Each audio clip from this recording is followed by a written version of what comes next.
I'd like to call to order the regular meeting for Thursday, May 7th of the Casa Grande Planning and Zoning Commission. First off, obviously, I want to thank staff and our IT for getting all this new technology set up. But due to the concerns over the COVID-19 exposure, the city has implemented measures to protect our community, including limiting the number of persons within the council chambers and modifying the format of public hearings to allow planning commissioners to participate telephonically. So we've got all of our commissioners on through a number of different devices, and so we appreciate everybody being here. With that, for those of us in here, let's stand and say the pledge.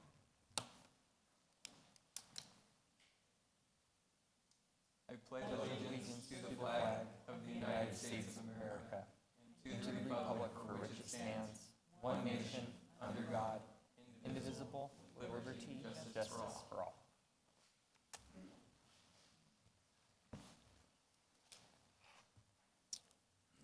All right.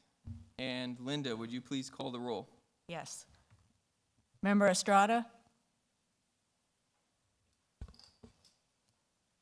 Member Estrada?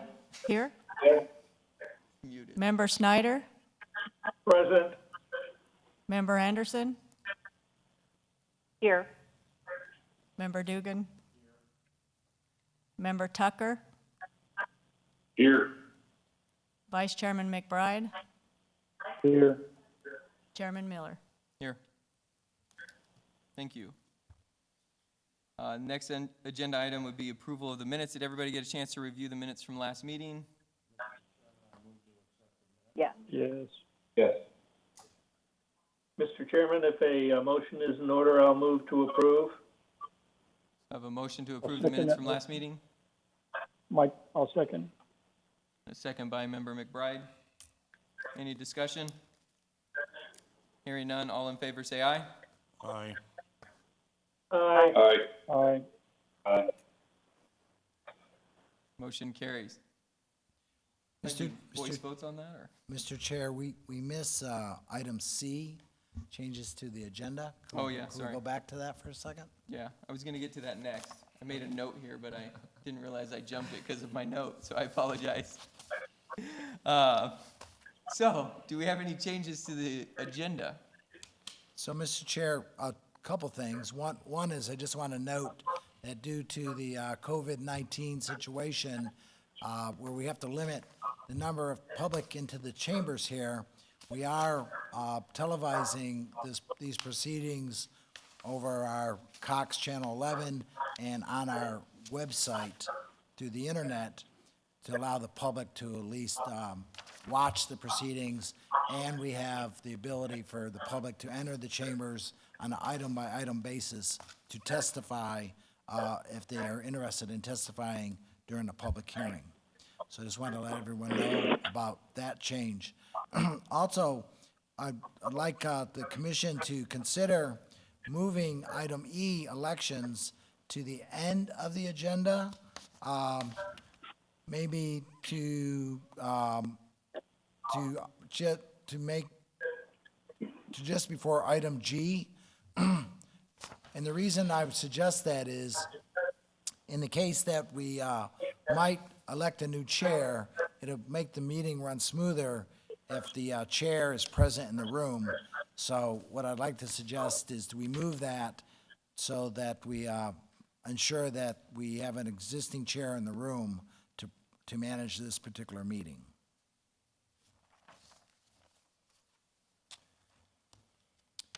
We're gonna open that up to the commission for a motion and or conversation in regards to moving the E to become agenda item E. No, you're moving E. Sorry, E changes to the agenda is C. I'm gonna get there eventually, all these letters. We're gonna move agenda item E to G. to G, And what would come up G? or after all the public hearings. I will make a motion that we move the agenda items as suggested. Seconded. All right, so I have a motion and second to move the agenda item to after the public hearings and new business section. All in favor, say aye. Aye. Aye. All opposed, say nay. Hearing none, we will move it. All right, so next up will be, we did the minutes already, right? So elections has been moved. We'll go to new business. And so obviously, as mentioned, we have a slightly modified formula here in regards to staff will present the information to the commission. We will be able to ask any questions of the staff in regards to that agenda item. We'll give the applicant an opportunity to come forward, add any information, answer any additional questions that may come about from the commission, and then we will open it up to the public.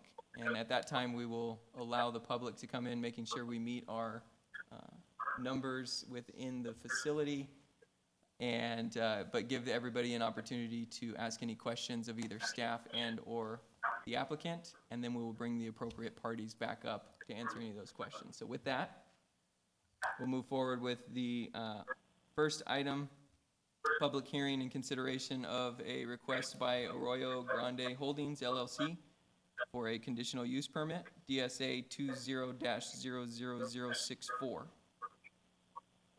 Mr. Gagliardi. All right. Thank you, Mr. Chairman, members of Planning Commission. As you introduce this item, this is a request for a conditional use permit, which is what's required for model home complexes. Joe, can you advance the next screen? Thank you. Some recent history about this item. This actually had gone in front of Planning Commission in September for the approval of a model home complex at the same time as the consideration of approval for new housing product for the Arroyo Grande neighborhood.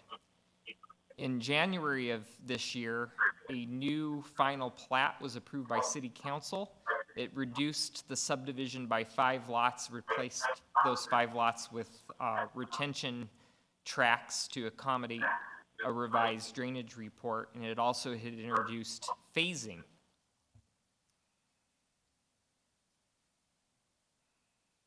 Now, due to a potential sale of lots to another home builder, including those lots approved for the first model home complex, Scott Communities is requesting a new location for a 3-home model home complex located further to the east, as you see on the screen. This is their proposed site plan. What's nice about this new layout is that all the lots involved take up the whole north part of the block between the 2 north-south roads. Also, as you see on the screen, they're proposing 2 parking lots.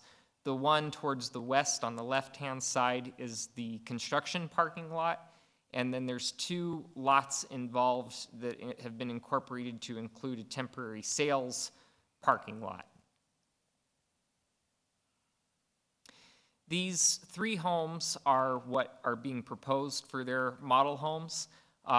The first one that would be the furthest west is just over 2,300 square feet, and there will be a construction office located in that garage temporarily as it exists as a model home complex. The middle home has been changed out from the previous model home complex. It's a larger model home being proposed now at 2,200 square feet among their approved housing product lineup.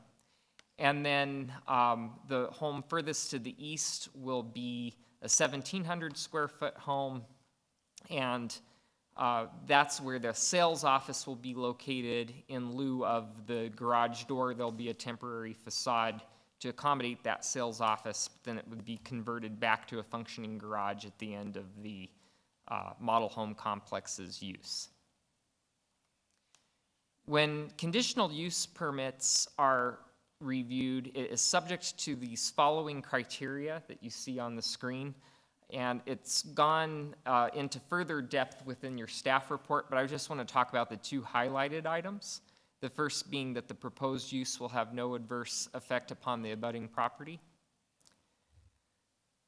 So what's clear here is that because there's currently no homes within the subdivision, the model home complex will likely be the very first homes constructed. So there's very minimal impact on the surrounding neighborhood. The other criteria that I want to talk about is that the conditions stated in the approval are deemed necessary to protect the public health, safety, and general welfare. So there's 10 specific conditions that staff is recommending and have been embedded in the conditional use permit resolution that are fairly standard standards that we impart upon model home complex conditional use permits. Actually, and I stand corrected, there's actually 11 conditions. As far as the notification process goes, we followed the standard protocol. There was notice mailed out to owners of property within 300 feet. It's all Scott communities, so there was very minimal response based on that, but there was also publication in the Casa Grande Dispatch, and we received no comments. Staff recommends that the Planning Commission approve the conditional use permit and its associated resolution for the Scott Communities Model Home Complex within the Arroyo Grande PAD, subject to the conditions in the resolution. And I'd be happy to answer any questions. Great, thank you. Do any commission members have any questions for staff? None. No. Alrighty. Hearing none. At this time, I would invite the applicant and or their representative to come forward if they choose to speak to this agenda item. Okay. So would there be any questions for the applicant from any commission members? No. All right. No. Well, with no questions for the applicant, then I will open it up to the public. Is there anybody from the public that would like to speak to this agenda item?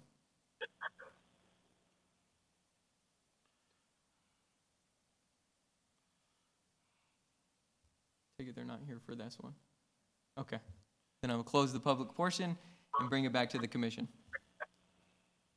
Mr. Chairman, Go ahead. I move to approve DSA-20-000064 conditional use permit for request for approval model homes complex. So I have, just real quick, so we have a motion to approve the conditional use permit and the associated resolution with the conditions stated within our staff report. I'll second that motion, if that's the motion. Okay. I have a motion and a second. Any discussion? Linda, will you call the roll? Member Estrada? Yes. Member Snyder? Aye. Member Anderson? Yes. Member Dugan? Member Tucker? Yes. Vice Chairman McBride? Yes. Chairman Miller? Yes. Congratulations on that and your next steps moving forward. Thank you.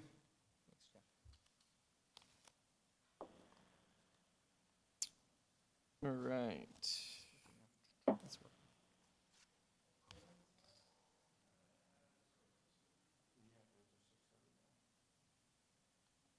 No. We've removed it on the final agenda. So the one that we have is not the final. Correct. Okay. It's all right. All right. So next agenda item. It's okay. We've got public hearing and consideration of requested by Meritage Home for a conditional use permit for a model home complex, DSA 2000069. Mr. Gagliardi. Thank you, Chairman, fellow planning commissioners.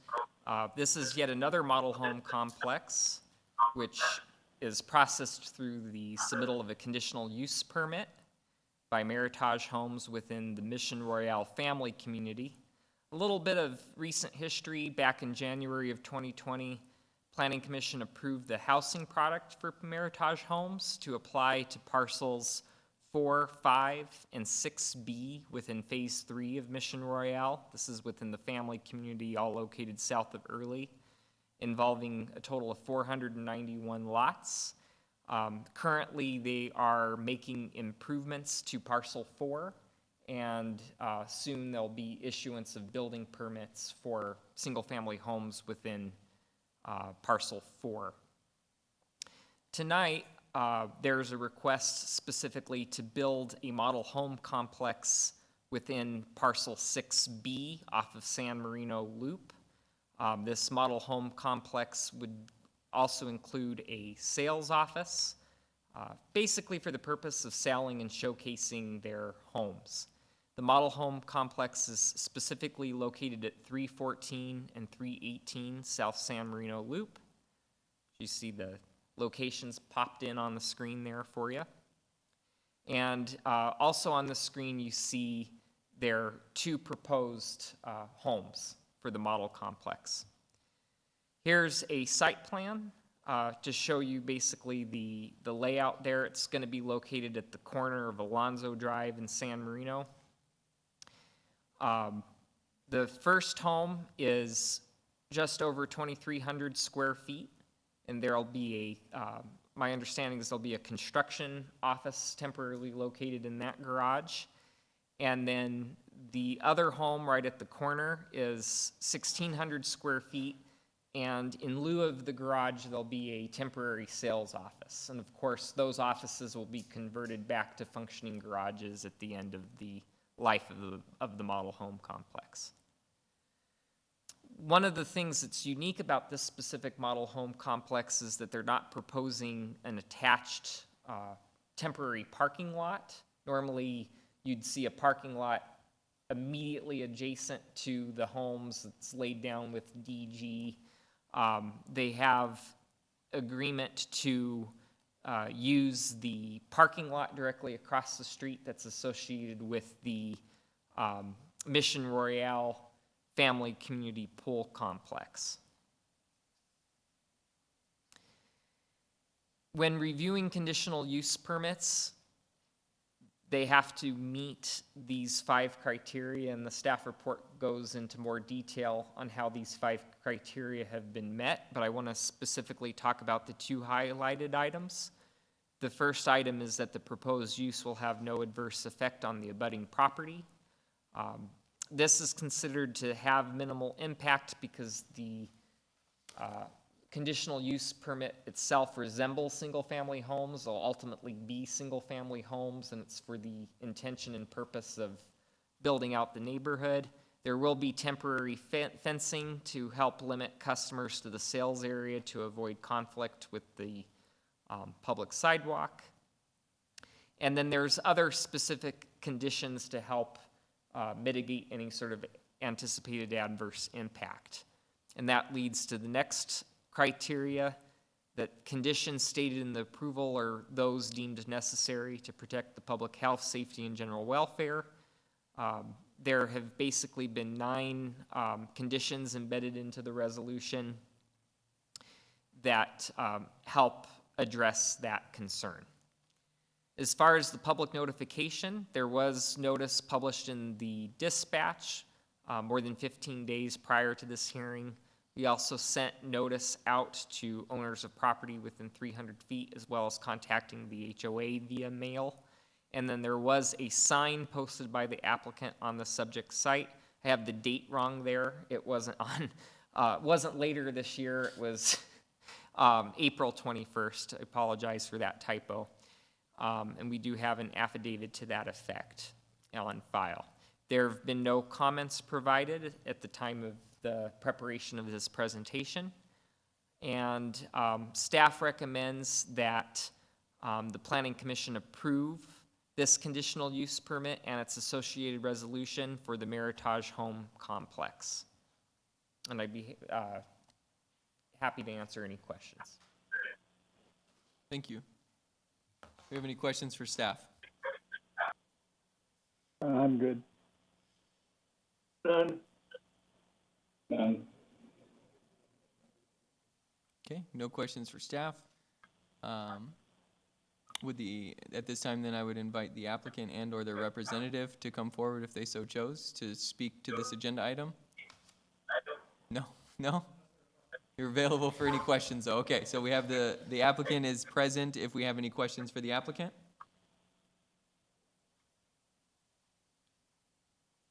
No. Hearing none, I will then open this up to the public. Would anybody from the public like to come and speak to this agenda item?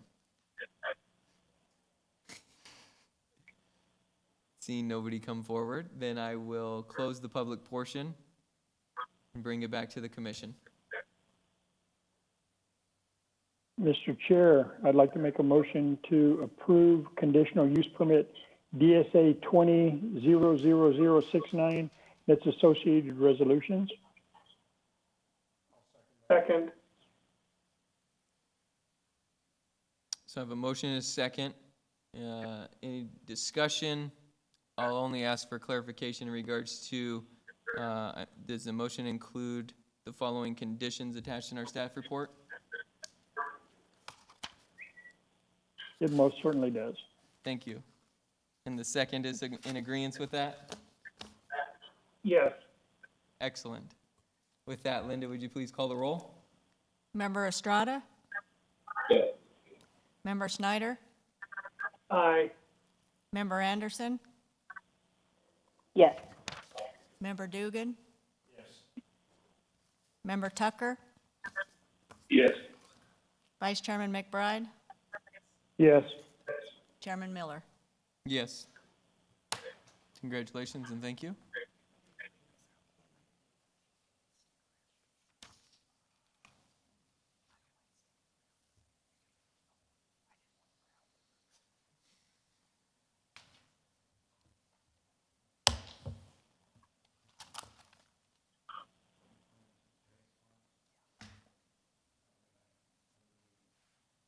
All right.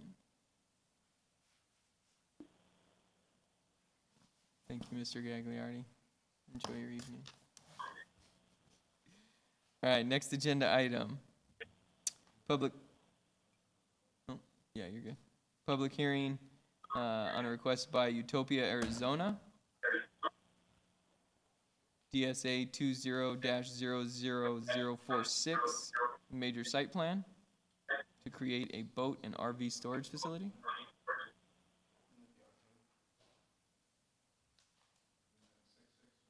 Oh, did I lose one in my packet here? Yes, you're right. Sorry, I grabbed the wrong stack, everybody. I'm going to restate that. All right, next agenda item is a public hearing and consideration requested by the City of Casa Grande for a zoning code text amendment, DSA 20-00066. Mr. Horn? All right. Good evening, Commissioners. This is a City of Casa Grande request proposing to amend the side yard setbacks within the R2 multifamily residential zone district. The purpose of this request is intended to ensure that the City of Casa Grande is adhering to the best planning practices and providing the city with the ability to provide desirable and affordable housing in designated R2 zoned areas. This will not increase the density of the R2's districts, as single-family residential will still require a minimum lot area of 5,000 square feet and a 45-foot minimum lot width. Just to outline the actual amendment, the side yard setback will be amended from 5 feet and 10 feet to 5 feet for both sides. You can see the location of our code. There will change in that in the two highlighted areas. The existing R2 zone districts are primarily located surrounding the downtown area of the city.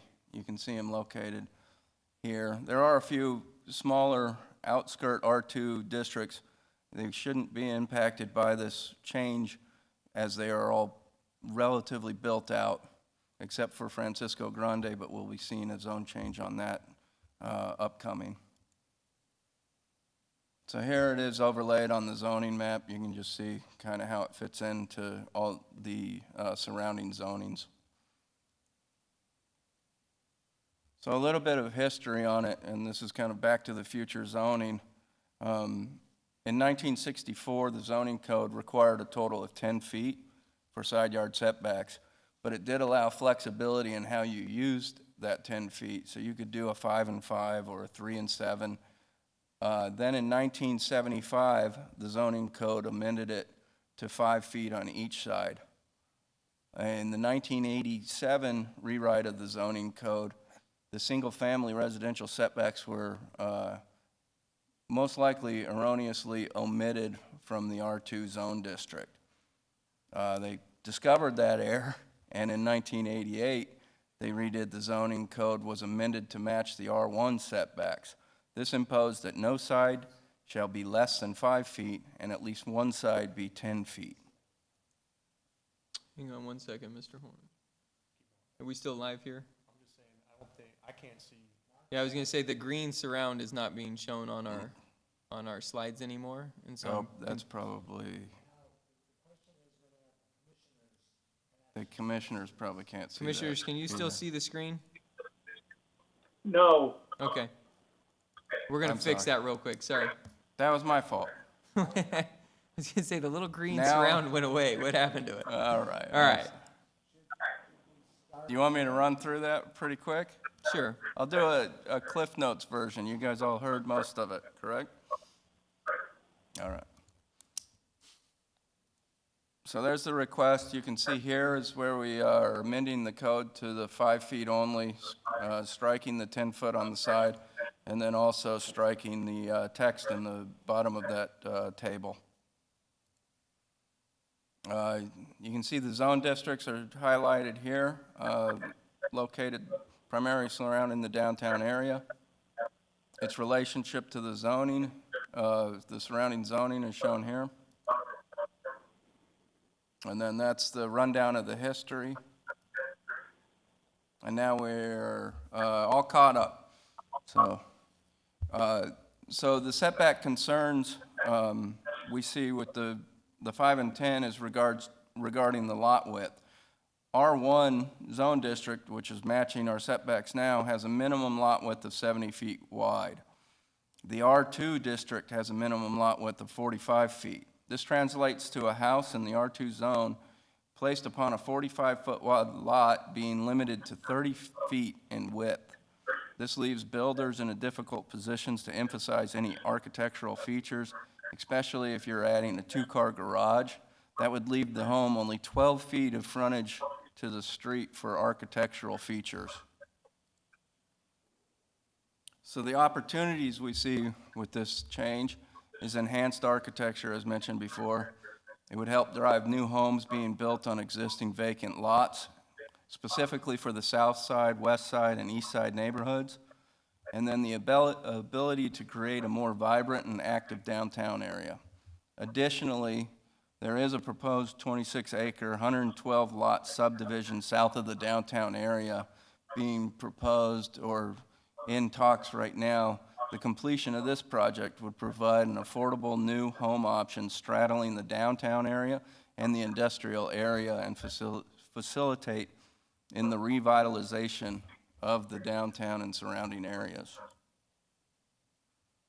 We did provide a public notice. We did not get any comments back in regards to this.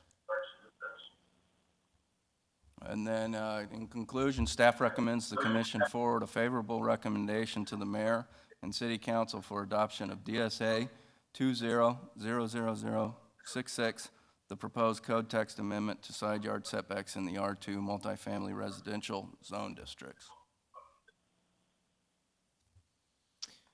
Thank you, Mr. Horn. Are there any questions for staff? None. None here. No questions? Since we are staff and applicant all at the same time, I will open it up to the public. Would anybody from the public like to speak to this agenda item? Seeing nobody come forward, I will close the public portion and bring it back to the commission. Chairman, if a motion is in order, It is. I move to forward, that the commission forward a favorable recommendation to the mayor and city council for adoption of DSA 20000066, proposed code text amendment to the side yard setbacks in the R2 multifamily residential zone districts. I'll second that. Excellent. Thank you. I have a motion and second. Any further discussion? Hearing none. Linda, will you please call the roll? Member Estrada? Yes. Member Snyder? Aye. Member Anderson? Yes. Member Dugan? Member Tucker? Yes. Vice Chairman McBride? Yes. Chairman Miller? Yes. All right.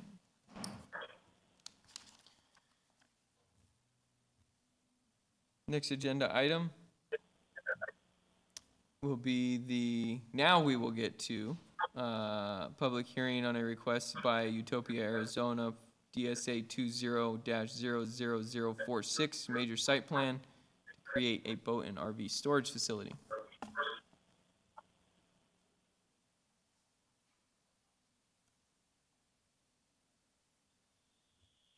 All right, let's hope I'm sharing this one this time. All right. Utopia AZ is requesting approval for a major site plan to create a boat and RV storage facility on 1.63 acres located at 906 West Gila Bend Highway. You can see the location shown there. Just to go over a little bit on the site plan, they will be providing a modular office up near Gila Bend Highway, parking in front of that, RV covered storage parking, uncovered storage parking, and then self-storage units on the far west. You can see the landscape area up front, and finally a gate securing the site. When looking at the major site plan, we look at the following review criteria. All have been covered in your staff report. We'll concentrate on a couple for tonight. The first one is conformance to the city's zoning ordinance. The site is located in the B4 Community Service Zone District.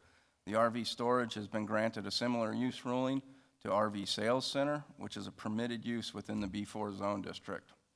Again, you can see the site highlighted. The next one is site drainage. You can see the front half of the site will drain to a surface retention area. The back half of the site will go to an underground retention area.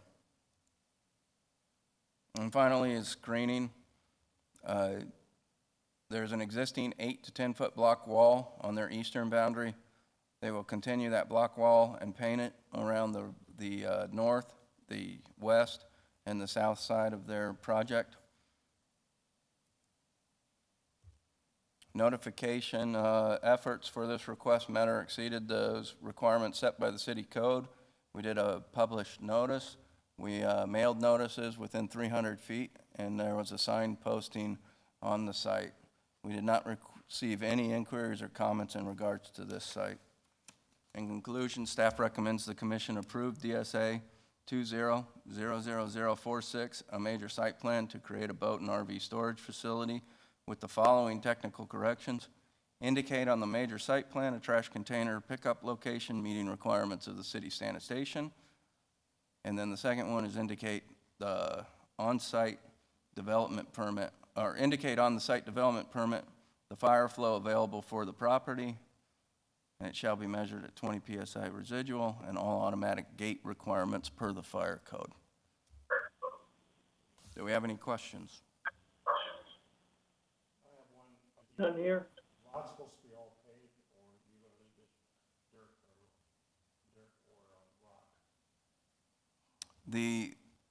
The lot around the surrounding, the drive aisles are paved, I believe, and then the storage areas are DG. The storage area is what now? The RV covered parking canopy areas and the storage area, the uncovered parking storage area, are gonna be a DG or a decomposed granite, dust-free surface, but the drive aisles around the site will be all paved. Okay. The only question I have. Thank you, Member Dugan. Any other questions?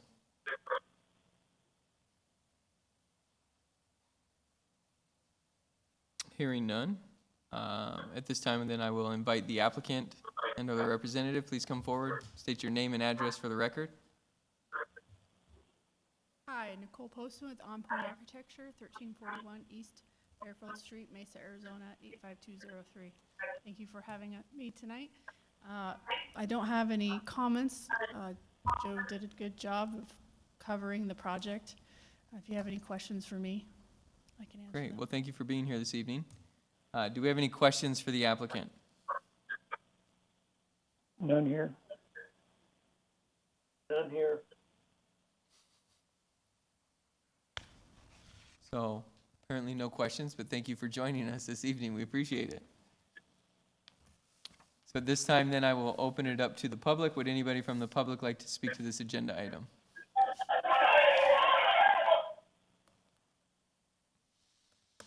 All right, I will close the public portion and bring it back to the commission.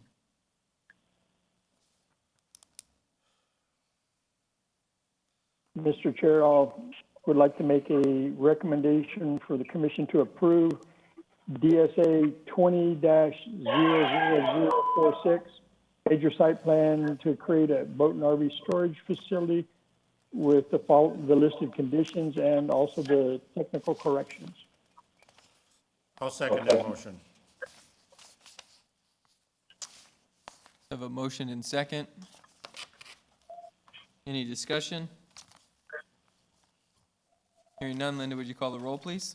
Member Estrada? Yes. Member Snyder? Aye. Member Anderson? Yes. Member Dugan? Yes.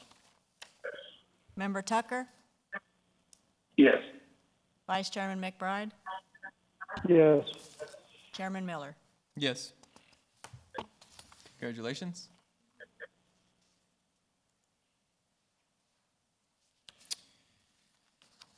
Okay, next agenda item, public hearing and consideration, request by the Planning Center for a zone change. DSA 19-00050.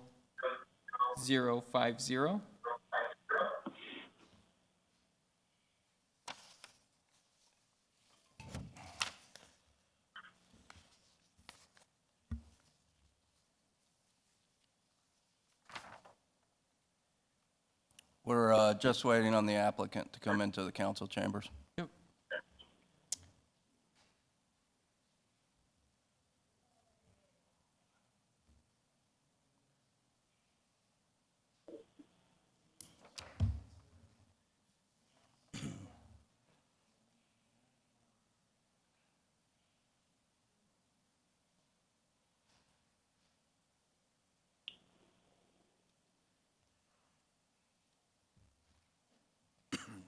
All right.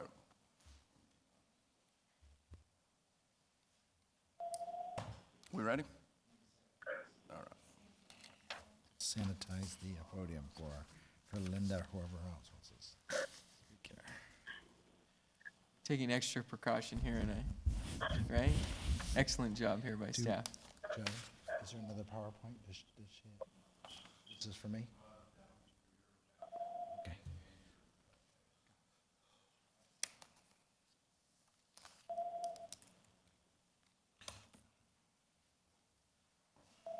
Okay.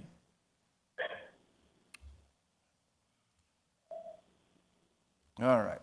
The Planning Center is requesting a zone change from single-family residential, R2, and general business, B2, to planned area development, or PAD, for approximately 663 acres of land generally located at the northeast corner of Montgomery and Gila Bend Highway.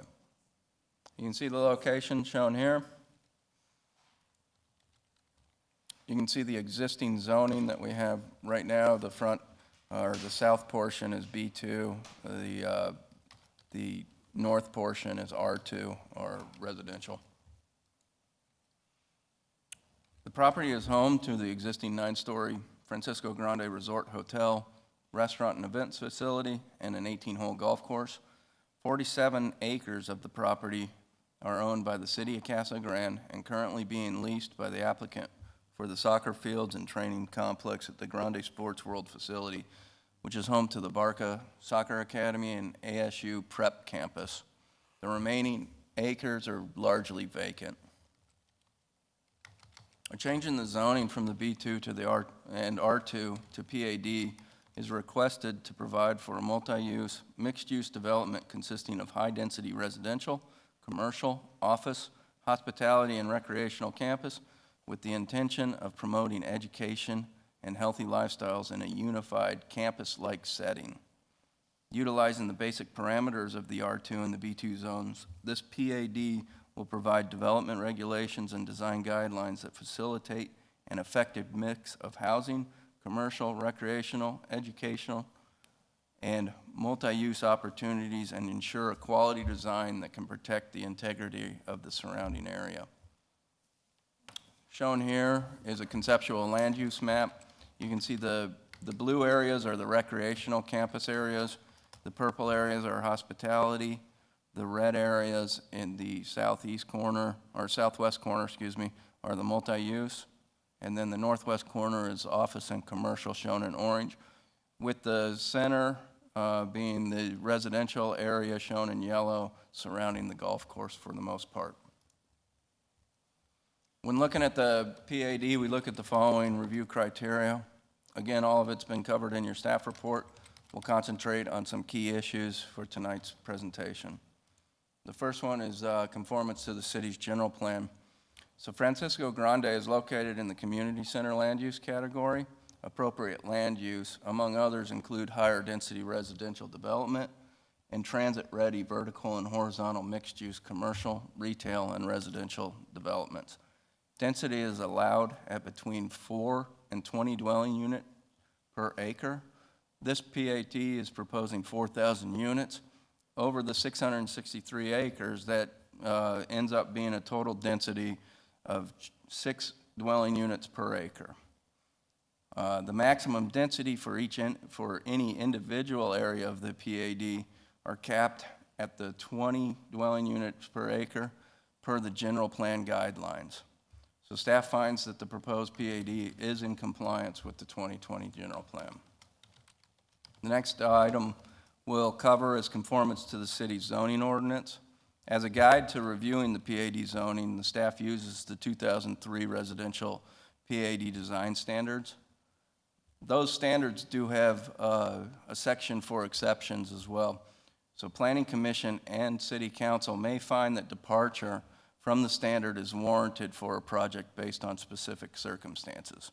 In this case, the requested exceptions are based on the proposal being so unique to the city that strict conformance with all of the requirements of the residential design standards for planned area developments would be counterproductive to achieving the diversity, creativity, and sustainability sought in the PAD.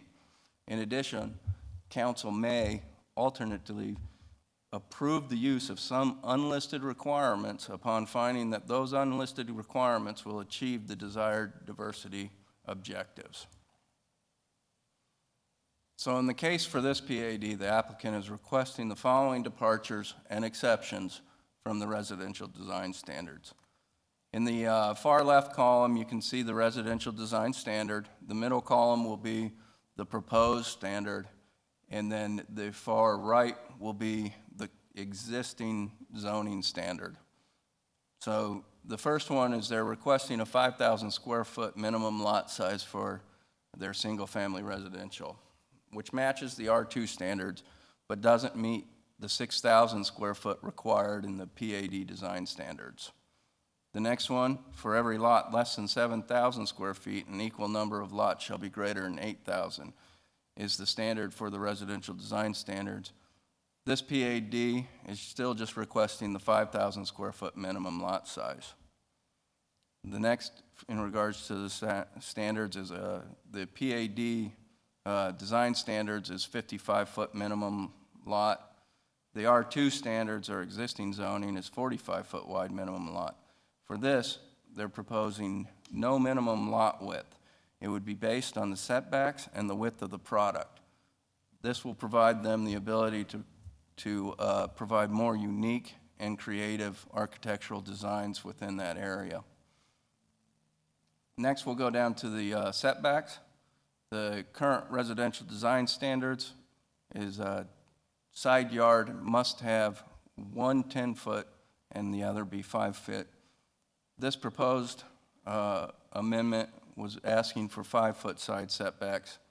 And just as you heard earlier, the R2 standards are requesting or have a proposed code text amendment to the 5-foot.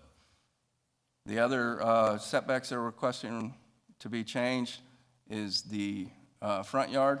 They're proposing a 10-foot to the livable area or side garage, 20-foot to the front loaded garage. In the residential design standards, the front yard is 20 foot and the R2 is 20 foot. And then in the rear yard, they're requesting, if it's an alley loaded, a 1 foot. Staff is requesting the 10 foot for that particular standard, and the residential design standards have that as a 20 foot. So justification of this exception was provided by the applicant and is presented in the PAD. The applicant makes the case that the standards are consistent with the existing zoning. In addition to the applicant's statement regarding existing zoning and development rights, staff believes that the Francisco Grande qualifies for the exception because it is very unique property. It has a history dating back to the construction in 1959 by the San Francisco Giants owner Horace Stoneham. The site has added uses such as the golf course, football fields for the USFL, now the soccer academy and fields, and the ASU Prep Academy. This makes the site like a campus-like environment that is very unique to Casa Grande and Pinal County. So the goal of the PAD appears to expand on that notion by creating a self-contained, pedestrian-friendly, walkable campus. The proposed density and requested exceptions of the project enhances the ability to create that vision of a campus. The next item that we want to get into is provisions for the utilities. I'll just cover kind of the two main ones. Wastewater, the site currently has on-site packaged wastewater treatment plant, and the plant is close to capacity at certain times. So accordingly, wastewater services will need to be addressed with any future development submittal. The other key factor is water, and the property is located within Arizona Water Company's service area. At the present time, Francisco Grande does not have a certificate for assured water supply or cause. Accordingly, the owners would be required to attain cause if they were to subdivide the property in accordance with the ADWR regulations. However, there is the potential possibility that residential development could be structured or constructed in a way that allowed for multifamily development without obtaining the certificate of assured water supply. The next item I want to cover is the open space. And the 2003 PAD residential design standards require that typical residential PADs provide a minimum of 15% open space. However, if a golf course is included in the open space calculations, the minimum open space shall be 20%, of which no more than 60% of that required open space requirement can be met by the golf course. In essence, the PAD is providing 190 acres of open space, or 28%. The golf course could contribute up to 114 acres to that open space number. So the applicant will need to provide 76 acres of open space associated with future development of the PAD. That'll come at a time when we do major site plans their trail system, their retention areas, and things like that.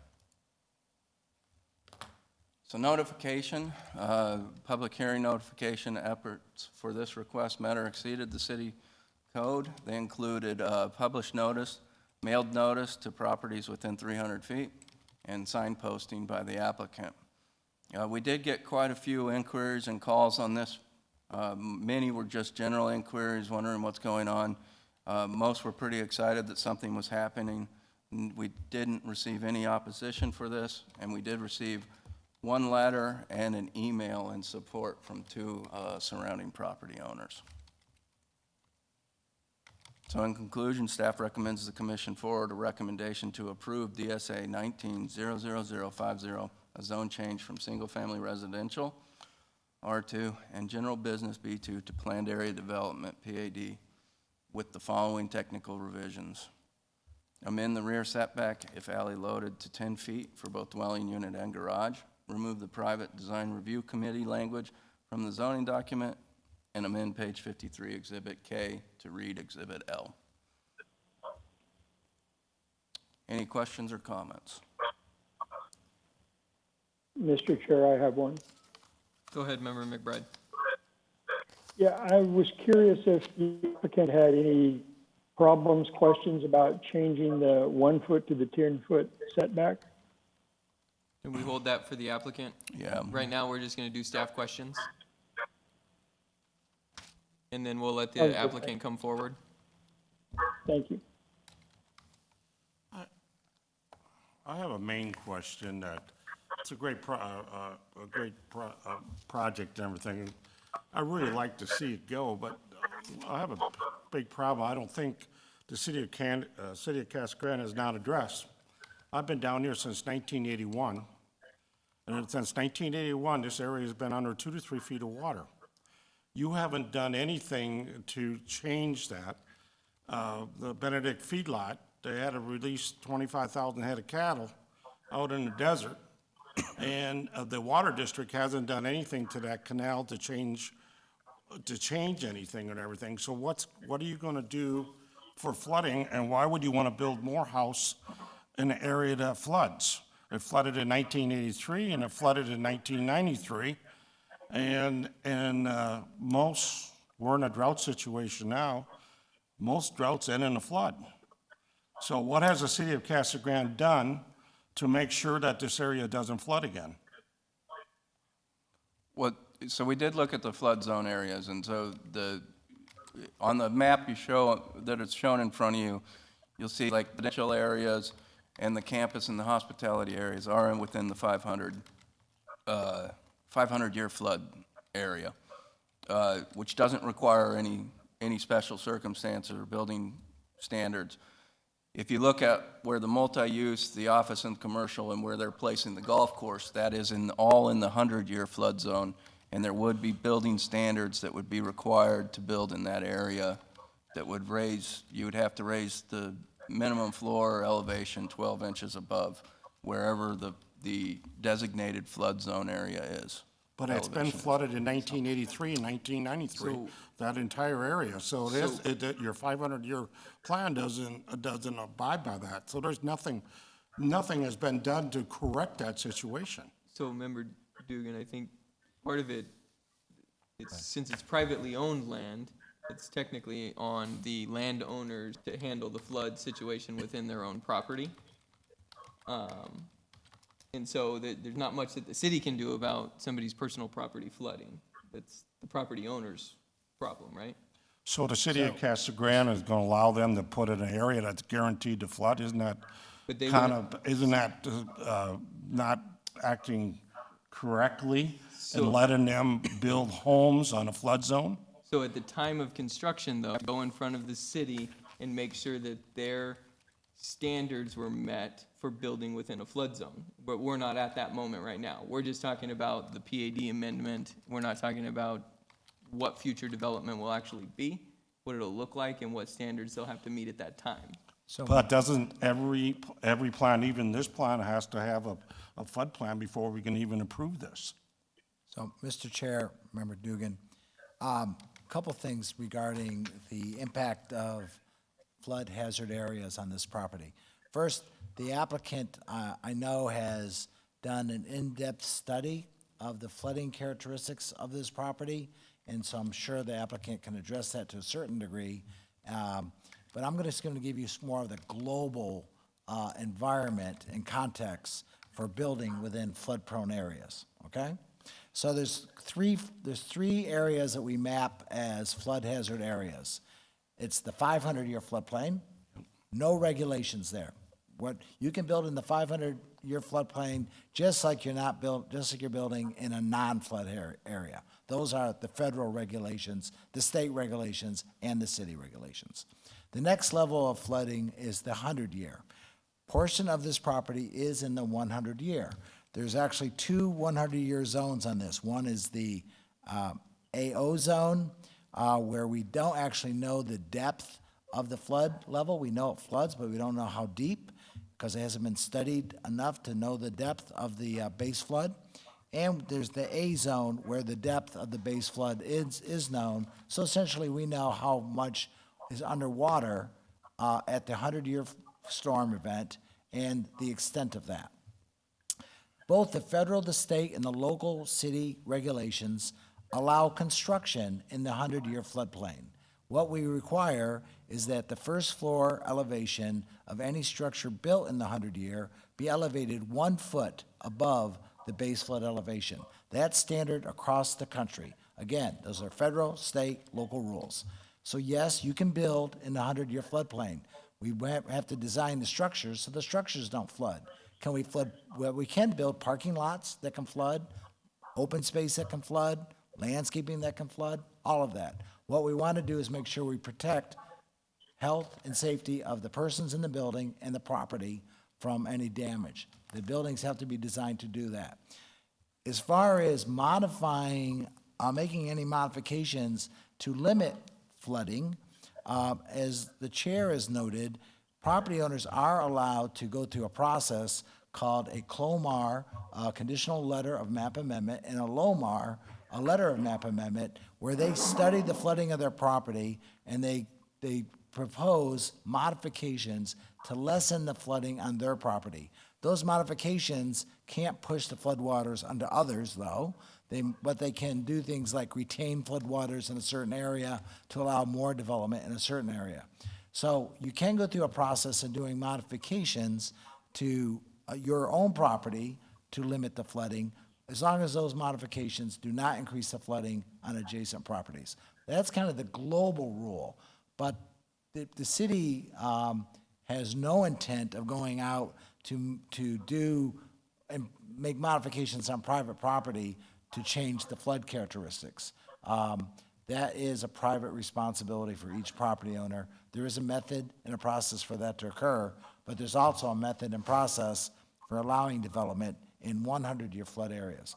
Areas that are floodways, there is a third flood hazard area called a floodway, which is the area that pretty much becomes flooded with every big rain. It's the channel of the washes and areas very close to washes, and basically development within floodways is prohibited. There are no floodways on this property. This property is within the 100-year floodplain and the 500, and does have development potential as long as it meets those construction rules. Now, I'm sure, like I mentioned, the applicant, I know, is very aware of this issue. They've spent literally thousands of dollars to study, many thousands of dollars, I suspect, to study the flood situation on this property, and I'm sure the applicant can address it to a more technical level. Thank you. Do we have any other staff?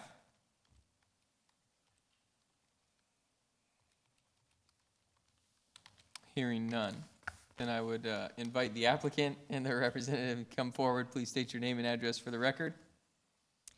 Good evening. I'm Linda Morales with the Planning Center, representing Ron Burks with Francisco Grande. And Ron sends his regrets. He is at home in Florida, safely quarantined there, and he wishes he could be here tonight, though. I am just really excited to be here to talk about the master plan that would really expand upon all the great things that are going on with the Bark Academy and the soccer fields and the hotel and the ASU prep. So we really are looking at this as a campus. It's unique, kind of an urban type of a feel to it, and are just super excited about the possibilities, especially with the prospect of I-11 coming down, the Montgomery Road alignment. We've got Gila Bend Highway coming along the south side, and we just think this could be just a really unique, really special place to build on the great things that are already happening. To address a little more the hydrology, Mr. Tice is right. We had Hilgert Wilson do a preliminary drainage study on this, recognizing that it is in a flood area. And basically, I apologize for not having the drainage map to easily put up, but the areas that are designated as high-density residential, the recreation campus, the hospitality, those are the areas that are in that 500-year, outside of the 100-year floodplain that is regulated and requires mitigation. The areas that are more, that are prone to flooding and are in that potential flooding area are generally the multi-use at the corner and the recreational campus next to that, and then going up Montgomery Road. And those are the areas that we particularly had Hilgert Wilson analyze. And their analysis, and I'm going to put this in planner terms because I'm not a hydrologist, but there are if we develop channels along the road frontages that can collect the water and mitigate for those flooding issues. There may be areas that do need to be raised by additional fill, but we believe from that study and their preliminary work on it that we can take it out of the floodplain and mitigate for the flooding hazard. Obviously, it takes a lot more technical studies as we go forward with this, but we have a comfort level that we can do that. We would pursue the conditional letter of map revision through FEMA, the CLOMR process. And that's important. It's really important when you go into residential areas because there's flood insurance and it really inhibits your ability to sell homes. But even on the commercial as well, it's important, obviously from a life safety standpoint, but also from just a building standpoint and the cost of that. So for a project like this that is going to be, there's significant offsite improvements all around, but for this kind of thing, it really makes it worth it to be able to build this campus, and we believe strongly that it is very doable to do that. Great. With that, I would be happy to answer any other questions. I believe Member McBride had a question in regards to the 1 foot versus the 10 foot. Oh, thank you, Commissioner Miller. Yes, that is something that we had put in 1 foot because we really like the thought when you're looking at an urban area to have an alley load that has the garages right there. But we understand from talking to staff that they have some concerns of visibility and safety, and we certainly don't want to create a situation that is unsafe. So we're fine with that change. And if there becomes a product down the road, we'll address it then, that we can bring you some more specific example and maybe show you that. But we're fine for that global change tonight. Okay, thank you. Thank you. That answered the question. Mr. Chairman? Member Schneider. Thank you, Mr. Chairman. Ms. Morales, I've got a couple of questions. First of all, with regard to Commissioner Dugan's concerns on flooding, just to note, the floodwaters move from east to west. And so what you're proposing with those channels along the Gila Bend Highway and along Montgomery means that they will be taking water off the property after it has already reached the property. And that's not really flood control, that's semi-mitigation. Anyway, Mr. Wilson, I've known Mr. Wilson for a long, long time. And I happen to know he's very familiar with the flooding conditions because I know for a fact that he flew his plane in to rescue his mother from the subdivision that is just to the northeast of the Francisco Grande property. Got her out just before everything went floating down the Santa Cruz. I have to tell you that I'm concerned about the water issue from the Certificate of Assured and Adequate Water Supplies. Do you have an approximate idea of the kinds of annual demand that this project is going to require in terms of water? I don't know, has staff have done any analysis on that? We've consulted with the water company and have preliminary started talking about that and understand that we need to come up with a more detailed plan. At the zoning stage, we haven't done the details of that analysis yet. Well, as a number of the commissioners and I are aware, right now, any new development that does not have a certificate or even an analysis is challenged, very much so, and the department is not looking favorably towards new development that requires certificates. At any rate, as you say, that's an issue for later on down the road, but it's something that, as a commission, we have to think about the future. Just as Mr. Dugan is talking about the flooding conditions, the availability of potable water for service to the development is also a concern. One last question, if I may, Ms. Morales. I know that there has been discussion over the past 5 to 10 years, particularly with regard to the development of the soccer programs and even ASU prep, and the need for dormitory living to enhance the viability of the ASU prep and the soccer and any other sporting things like lacrosse or whatever they may want to do in the sports world concept. Is that your intent? Is that what's being anticipated or conceptualized with regard to this proposed PAD? Yes, Commissioner, it would actually be the first phase that is proposed under this, would be an expansion of 200 additional dormitory rooms. We do have the water capacity to do that immediately, as well as wastewater. So that would be the first step of expanding that and continuing that success. And given that, if I may, as a follow-up, given the map that is now on my screen, presumably you can see it as well, can you tell me roughly, is it going to be in those two rust-colored multi-use areas or somewhere else? Right now, I believe we are proposing it near the existing dormitories in the recreational campus hospitality area, at the southeastern portion of the site. So development would generally phase from that corner to the north and to the west, given the challenges with the drainage and the infrastructure, and it's a logical progression of the development in that direction. So, Okay.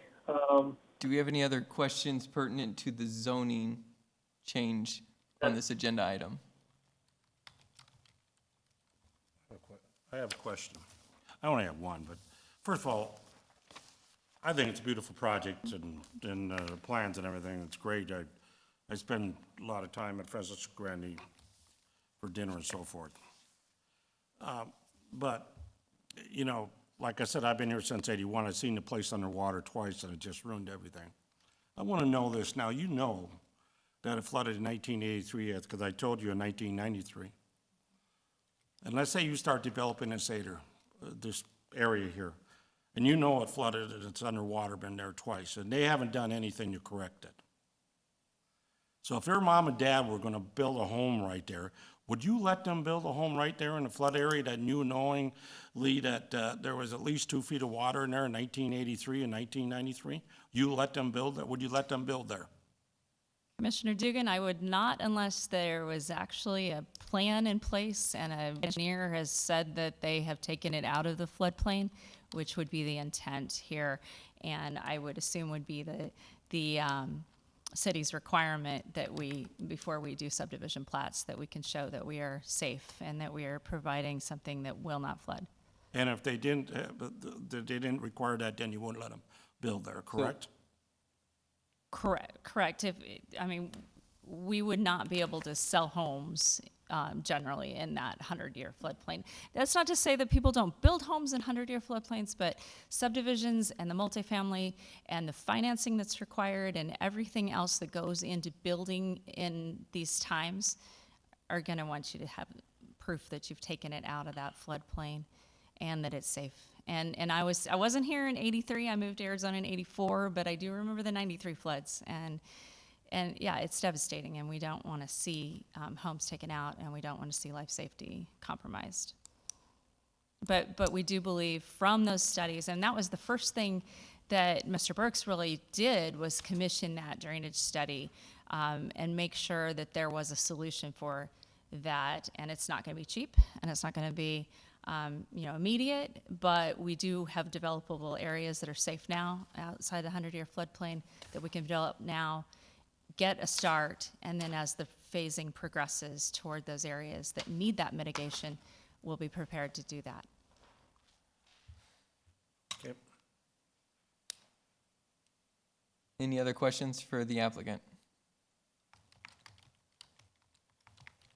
I want to thank you very much for your time and answers to many Thank you, different Chair questions of a range right. of different things. So thank you. I appreciate it, Chairman. Thank you. So with that, I will open it up to the public. Is there anybody from the public here that would like to speak to this agenda item? Seeing nobody, I will close the public portion and bring it back to the commission.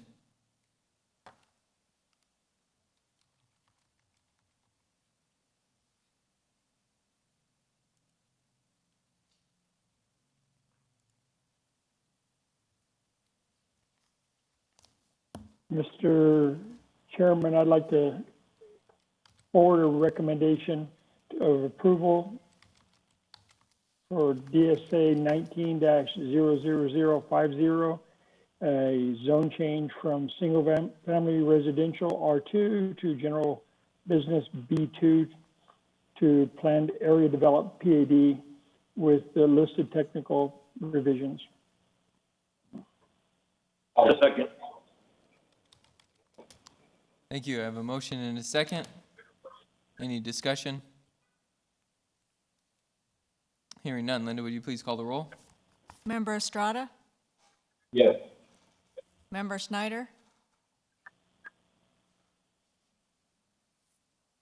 I'm going to vote no, and if I may explain my vote, I am uncomfortable with the proposed exemptions from the design standards. I would like a lot more work with the commission to explore just what direction these sorts of things are taking us with regard to some of the issues that were surfaced earlier.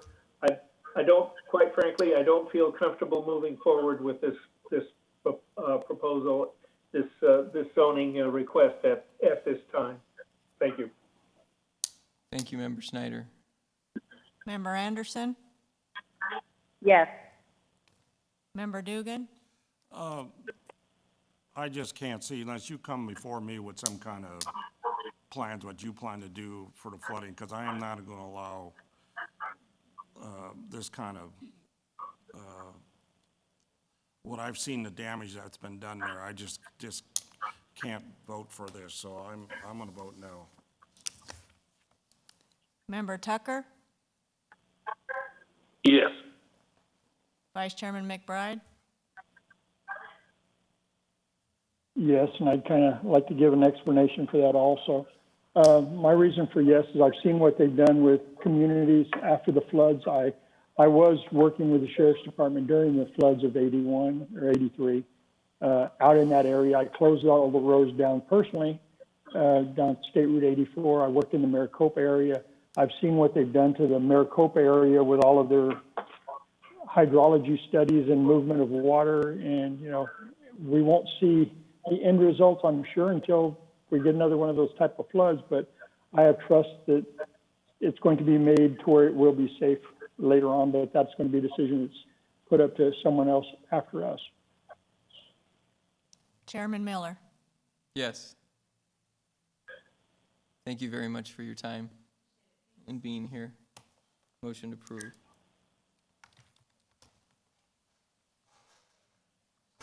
So next up, last but not least, public hearing and consideration request by Harvest Health and Recreation for zoning code text amendment, DSA 20-00053.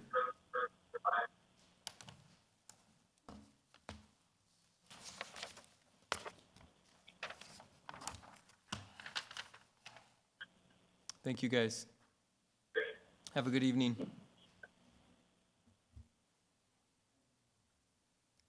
We just give a second for our applicant to come in. Sure. Jump the gun a little bit, For sorry. Joe to load this up for me. You see it in there, Joe? He's just helping clean up the screen a little bit Okay. while we got some time. Here comes our applicant.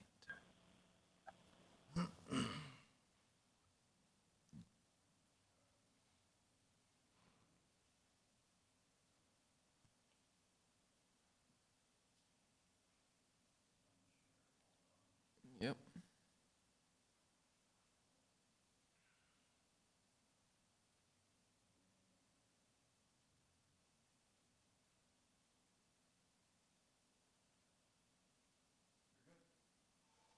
Great, thank you.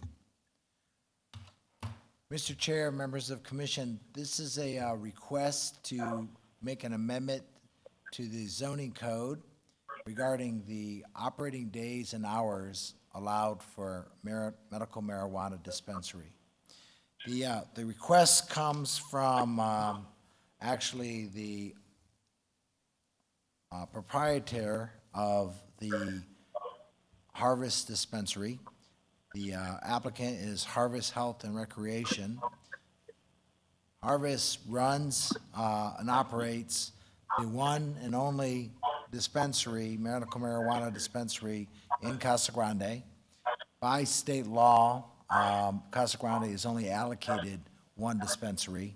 The Arizona Department of Health Services has a formula for allowing for allocation of dispensaries across the state, and Casa Grande is only allowed one currently. So the one location is here. It's located at 1860 Salk Drive. It's actually bounded on 3 streets by Salk, Sabin, and Pasteur. So you can see the dispensary is in the north end of that building on 1860 Salk Drive. A little bit of history about how the city of Casa Grande regulates medical marijuana dispensaries. When medical marijuana became legal in Arizona, the city evaluated where we should allow medical marijuana dispensaries. The result of that discussion was that city council directed staff that we should create a dispensary overlay zone that was in close proximity to the hospital, because city council felt that the medical marijuana dispensary was essentially a medical office and should be located near other medical office and facilities. So with that, we actually created an overlay zone that you can see on your screen, which is the only area that with the one medical marijuana dispensary in the city could be located. And of course, it has been located on the 1860 Salk Drive. within our dispensary zone. The applicant is asked that we modify our existing regulations that are embedded in the zoning code regarding the hours of operation and days of operation for a medical marijuana dispensary, essentially to allow the dispensary to operate on Sunday as well as Monday through Saturday as the current case, and to be open to 10 p.m. versus the current closing time of 7 p.m. So you can see on the screen the existing code provision and the proposed code provision regarding this regulation. The applicant is here, and I'm sure has a short presentation as well. And one of the things that the applicant has indicated in their narrative and will emphasize in their presentation is two things. One, that the state law allows dispensaries to be open to 10 o'clock.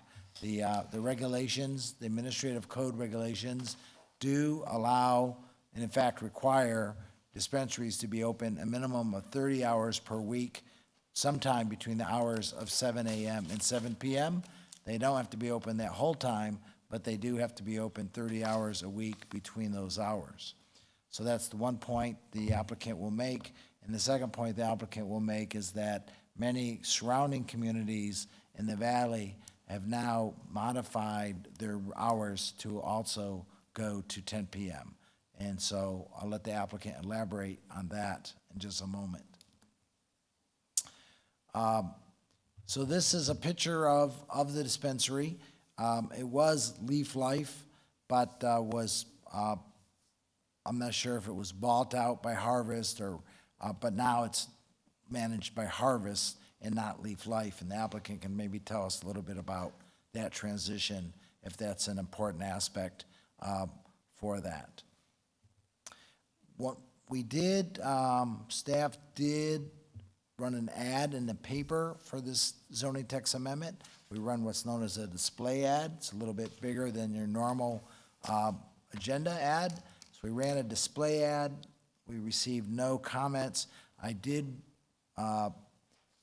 ask for the city attorney and the chief of police to review the proposal to tell me if they had any concerns, and neither had any concerns about the proposed change.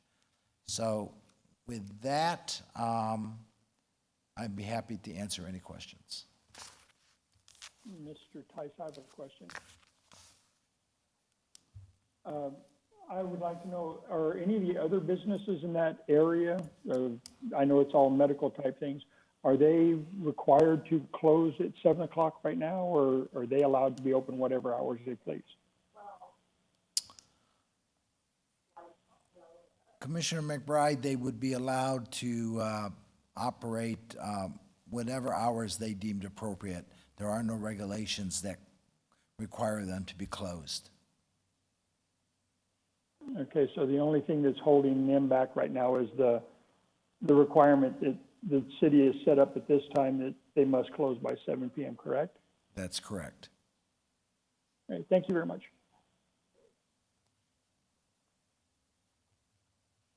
Any other questions for staff? I have one question to kind of piggyback on that one. Do we know specific reasoning on the original restriction? Chairman Miller, a little bit. I actually drafted, in conjunction with the city attorney, the existing regulations. The thought process was that a concern over the safety of the patrons coming out in the evening hours after dark. We were concerned that they might be subject to some crime and maybe assaulted in the parking lot, and so it was a security concern. That's really what it was. That's the basis for that. A couple things, and I'm in fairness, many other communities at the same time, when they were passing their original regulations for medical marijuana dispensaries, implemented the same kind of hours. And many of them have now relaxed them to allow into the evening. Couple things, and the applicant can talk to this, is they do have security guards, security staff on premise that can walk patrons to their cars. They have video cameras to look at for video surveillance, adequate lighting in the parking lot. So, but I think security of the patrons was the primary reason. Okay. Is there a thought process or reasoning behind, as we move forward, to loosen them to still restrict it? And if we say they can go till 10, does it really matter? If there's no over any of the other medical facilities within that area?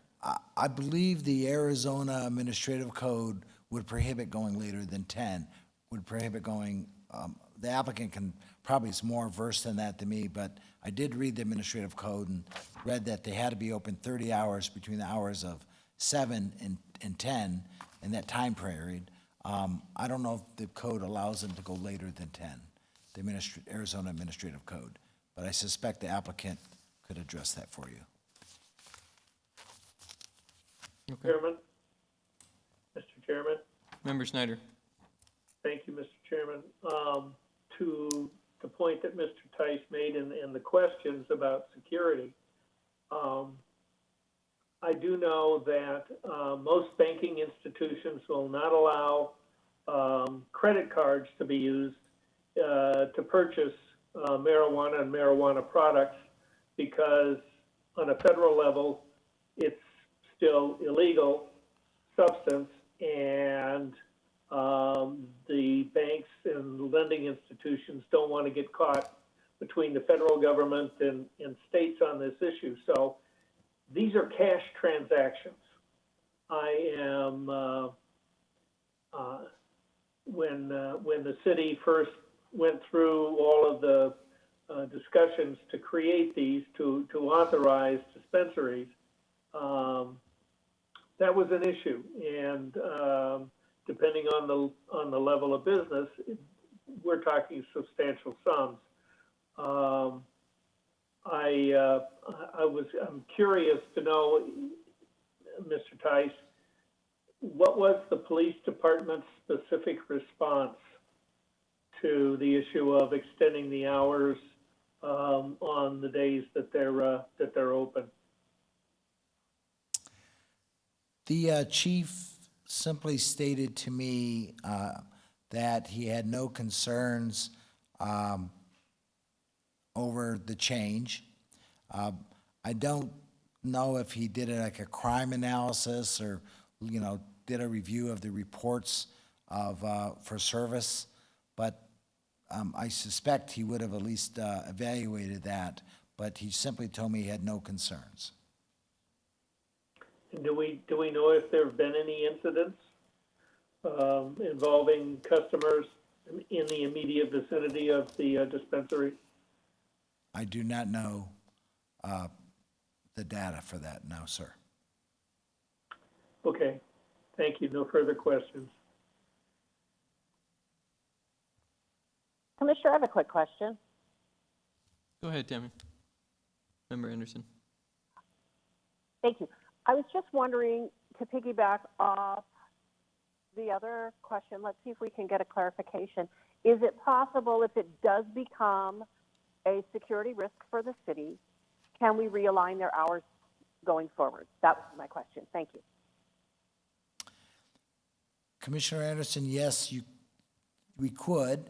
The process would be the commission could recommend a text amendment modifying the hours back to whatever you thought was appropriate to city council, and then city council, of course, just like in this case, has the final say. But yes, the city has the authority to amend its regulations. In fact, just tonight, we were the applicant on the R2 side yard setbacks, same thing. Correct. Got it. Thank you. That's clarified, and it makes me feel like we're covered, so I appreciate it. Thank you. Any other questions for staff? Hearing none, at this time I can to come forward. State your name and address for the record, and do we have a presentation? Okay, just on the right, got it. All right, thank you, Commissioners. For the record, my name is Jeremy Gerlach with Veritas here on behalf of Harvest Health and Recreation. First, just want to thank you for having this on your agenda tonight, as well as thank Mr. Tice for walking us through the process and helping us get this all ready for you guys tonight. I do have a quick presentation. In the interest of time, I'll run through it kind of quickly so we can get to some of the questions and clarifications that were brought up right before this. So I'm going to skip through kind of, the Harvest mission statements. They are important, but I want to get to the questions that were brought up. I think to note the most important things to Harvest are the security of the patients, as well as the integrity of the cannabis that patients receive. Current operations, as was mentioned earlier, it was Leaf Life. Harvest acquired the store July 1st of 2019. It's currently being rebranded to Harvest of Casa Grande. The proposed changes, which were explained great by Mr. Tice, we are simply asking to include Sunday, as well as change the 7 p.m. closing to 10 p.m., which aligns to the Arizona Administrative Code. We are in the process of doing this through a number of different cities to try to get everything aligned. As you guys noted, it is kind of a hit and miss as far as what cities and towns may have as their closing hours. So essentially what we're trying to do is go everywhere in which Harvest has a pharmacy storefront and change it so it's all very streamlined and essentially the same hours of operation Monday through Sunday. Here are some examples of surrounding cities. We recently just had City of Phoenix bumped up to 10 p.m., as well as Tempe, Mesa, and Scottsdale, although Scottsdale, we're currently going through the process with the city to align that to 10 p.m. as well. So I think the overall goal would be if we had every city up there, all 10 p.m., same exact store hours. Like I said earlier, safety is the top priority at all of our locations. We have 24-hour electronic surveillance, secured entrances, well-lit facilities, some great collaboration with local law enforcement, as well as security guards on site. So here is a crime analysis done by the Tempe Police Department. I think the overall picture you want to see here with all of our cities is the worry that there will be a correlation of crime with dispensary locations is not founded. To answer an earlier question specific to Casa Grande, there have been, at least our last check, there have been 0 incident reports called into the police department with what was Leaf Life now since July 1st, 2019, Harvest of Casa Grande. Again, City of Phoenix determined there's no correlation between extended operating hours and crime rates. So just to try to get to some of those questions earlier, we do have a security guard on site. I think for the purposes of the question of, kind of do you need this? For Casa Grande's purposes, it's preventing people to have to travel to other jurisdictions to obtain their medical cannabis. And what that means to the city is more tax revenue, not losing out on tax revenue. If anybody, I feel like I may have skipped a question or missed a question that a commissioner may have, so I will just make myself available for any questions. Lastly, my contact at Harvest, Lauren, she is based in Colorado. She was hoping to be here today, so she apologizes. With the COVID travel restriction, she was not able to make it. So I'll just make myself available for any questions. Any questions for the applicant? Mr. Chair, I have one. Member McBride.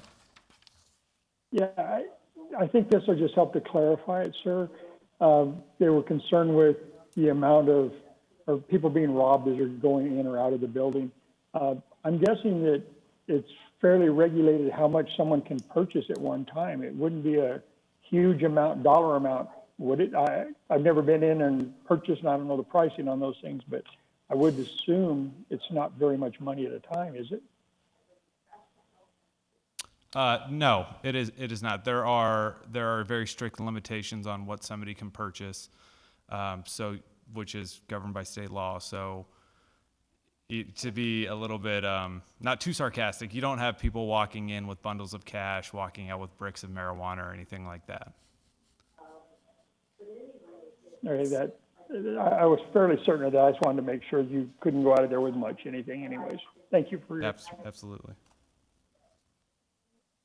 Any other questions? Okay, hearing none, then I'll just ask my question of clarification on the 10 p.m. That's a state statute that restricts you? Correct. That is controlled by the Arizona Administrative Code, okay, which kind of gives you the foundation of you can be open these hours. What certain cities did when it was passed kind of varied, as we see with Casa Grande. Sure. They chose 7 p.m. I just really want to make sure that there wasn't an opportunity to just say, let you run your business, whether it changed or not. That was my reasoning for the question. Yeah. So, but if the state statute says 10 o'clock, then it says 10 o'clock, and that's all the further we can go, I guess. Yep, you are correct. All right. Any other questions? Hearing none, I would like to thank you for your time being here. Absolutely. Thank you for the opportunity. No problem. And then with that, I will open it up to the public. Would anybody from the public like to come speak to this agenda? He's always laughing at me. Sorry, there is one person here, but I'm asking just in case there's somebody outside. So, but we're having a good time here. Yeah, right? See, nobody come forward. I will close the public portion and bring this agenda item back to the commission.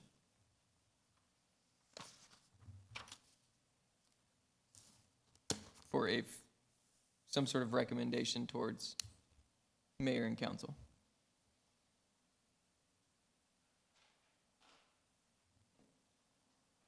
Guys, I can't make the motion because my nephew has a marijuana facility, so.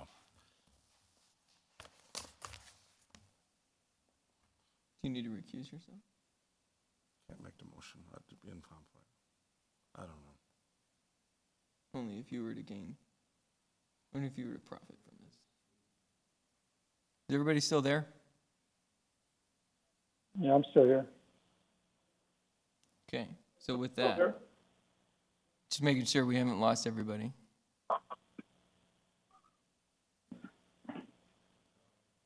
What's that?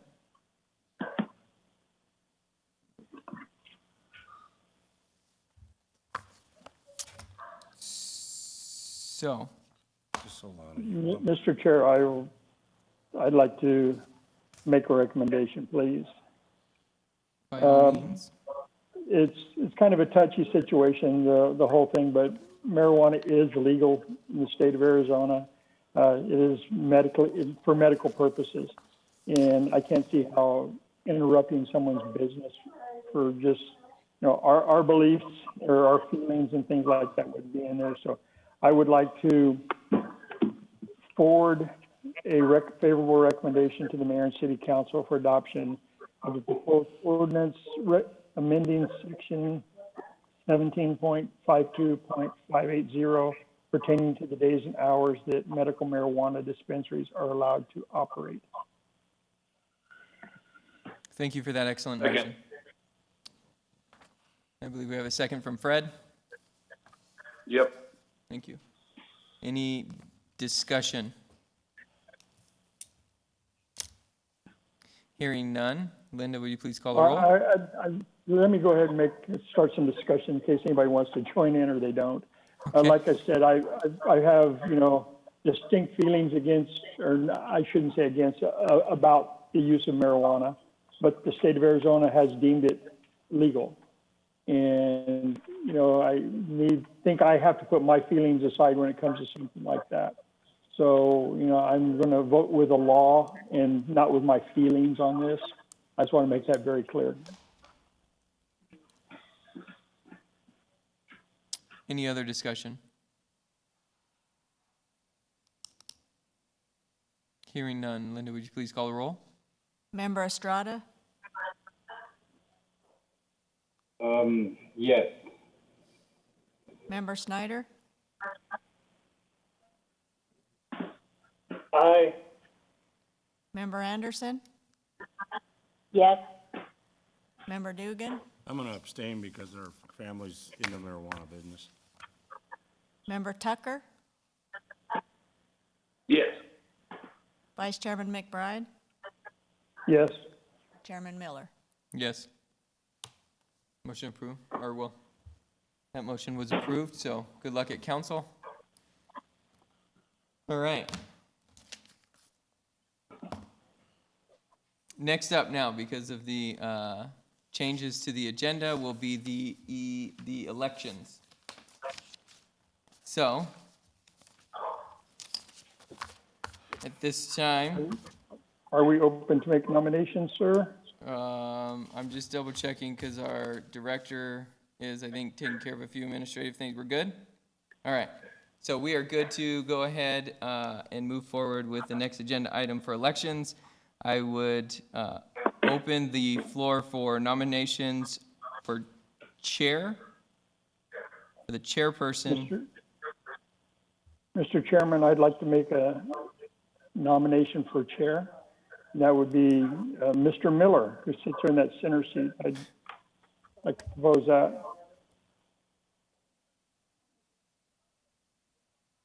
Great. Thank you, by the way. Are there any other nominations? I'd like to nominate Member McBride for chairman.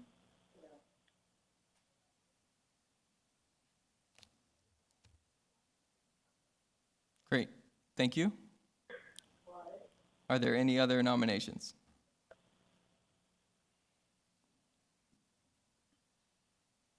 Move to close the nominations. I'll second that. All right. So motion and second to close the nominations. So we have two, myself and Member McBride. Can I do my campaigning right now? You wanted to make a campaign speech? I certainly would if that's appropriate. Do we have to have a ballot on that then? After I make my campaign speech. Hang on, we're gonna let McBride speak here. He wants to speak, so let's let him talk. I wholeheartedly recommend that Mr. Miller I would vote for him. That's what my vote's going to be. He's done a very fine job in the past. I see no reason why he would do not as fine a job in the future. He's got the time that he's dedicating to it, and it takes quite a bit of time. It's not something that you just pop in once a month and see Mr. Tice about. And I know that he's got the time. He's right there in Casa Grande, so he's very willing and able to do it. So that's my campaign speech. Okay. Well, I appreciate that. You withdraw your name from the nomination because it is you, but that's besides the point. If I could withdraw my name from there, I would do that. And I very much thank Mr. Tucker for placing it in it. Alrighty. So with that, then I assume it is a vote on. Sorry, I'm looking at director. I apologize, you guys. I have withdrawn my nomination. It might be cleaner just to do a roll call vote real quick and Okay. get it over with. And they just name it? Yeah. Okay, so what we're gonna do then is a roll call vote, and you will name the person you're voting for. So Linda, will you please call the roll? Member Estrada, Yes, for Miller. Member Snyder, Commissioner Miller. Member Anderson, Commissioner Miller, Member Dugan, Mr. Miller. Member Tucker, Mr. Miller. Vice Chairman McBride. Mr. Miller. Thank you.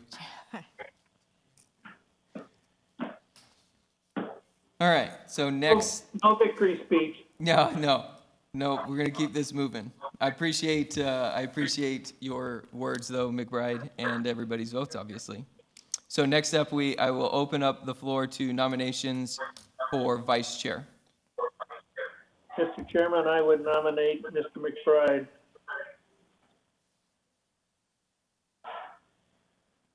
Great, thank you. Do we have any other nominations?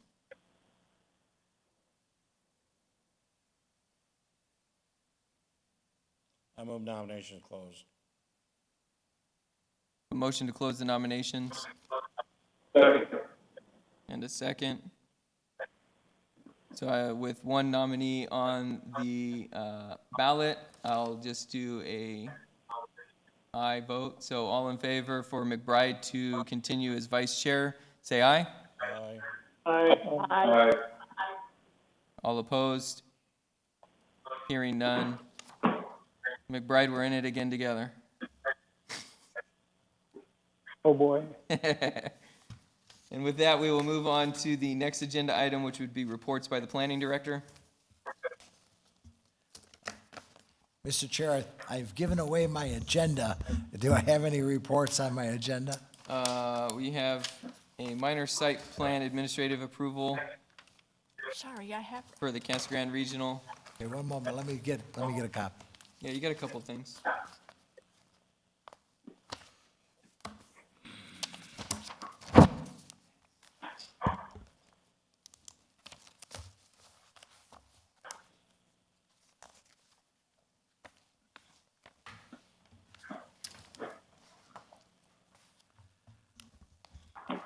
Okay, so some administrative approvals since your last meeting were a minor amendment to the Casa Grande Regional Medical Center site plan to add a shade structure, and another minor amendment to the major site plan for Lucid for some minor master plan changes.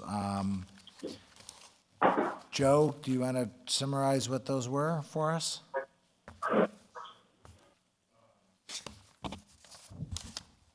The changes were basically shifting of buildings, moving them into different locations, expanding the fire and water portion of their campus, but really just minor adjustments to the site plan, moving to different facilities for their overall site plan.